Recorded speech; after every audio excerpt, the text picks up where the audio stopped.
Police आयुक्त और senior airport director, बरोबर. दिनांक 14 एप्रिलपासून विमानतळ सेवा बंद, बरोबर. हे करणार, नो पिकअप नो ड्रॉप. आम्ही नागपूर शहरातील बाईक टॅक्सी चालक आपल्या न्याय व कायदेशीर अत्यंत गरजेच्या मागणीसाठी निवेदन सादर करत आहोत. आमच्या 5 अत्यंत मागण्या अत्यंत स्पष्ट आणि जाहीर आहेत, आवश्यक आहेत. या मागण्या आमच्या जगण्याची हक्काशी, व्यवसायाच्या हक्काशी आणि कुटुंबाच्या सुरक्षेशी संबंधित आहेत. सुन रहे हो ना? हो. बाईक टॅक्सीचं प्रावधान प्ले स्टोअरवर तुरंत हटवायला जावा, पूर्णपणे बंद करण्यात यावा. सर्व कंपन्यांनी ओला, उबर इत्यादी RTA ठरवलेल्या दराचे 24/7/365 दिवस तात्काळ प्रभावाने आपल्या ॲपमध्ये अपडेट करणे बंधनकारक राहील. कोणतीही सूट, कोणतीही तपास, मनमानी किंवा सवलत चालू देऊ नये.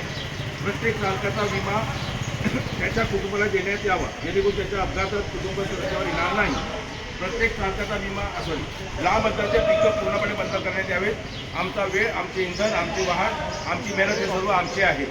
या मागणीचे पूर्णत्व करण्यासाठी आम्ही दिनांक 14 एप्रिल 26 पासून नागपूर विमानतळावरील सर्व सेवा बंद करण्याचा निर्णय घेतला आहे. तसेच दिनांक 14 एप्रिल 26 विमानतळावरून नो पिकअप नो ड्रॉपचे शांततापूर्ण आंदोलन सुरू करण्यात येणार आहे. महोदय, ही केवळ आमची जबाबदारी नव्हे, तर प्रशासनाचे जनतेच्या प्रति संवैधानिक कर्तव्य आहे. भारताच्या संविधानाच्या कलम 19A नुसार प्रत्येक नागरिकाचा व्यवसाय करण्याचा हक्क आहे. कलम 21 नुसार जीवन व व्यक्तिगत स्वातंत्र्याचा हक्क आहे. कामगाराच्या हितरक्षणासाठी, त्यांच्या आर्थिक सुरक्षेसाठी आणि शोषणापासून संरक्षण करण्यासाठी राज्य शासन, प्रशासन यांचे स्पष्ट कर्तव्य आहे.